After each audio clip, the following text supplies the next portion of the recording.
Yeah, Ayan guys, ang part 2. narito na ang part 2 pagkatapos ng dashboard. Nabaklas na namin yung evaporator ng Chevrolet Seal. Ayan na, nabaklas na namin. Oh, ganun lang. Kita nyo? Oh. Ayan yun guys, oh. Oh, ayan. Ayan.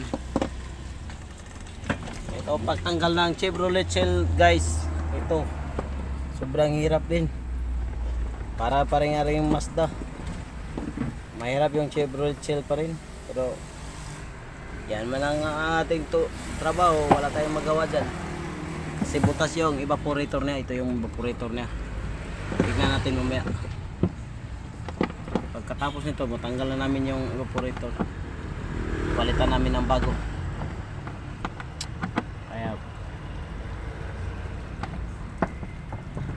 Kaya nahirapan pa kami kasi may bolt pa sa harapan.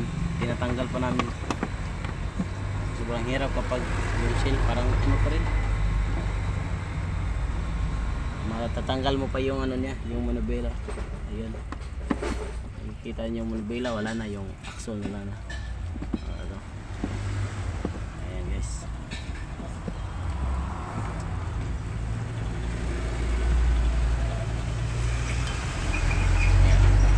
Yan lang guys. Mamaya na ang part 3 sa pag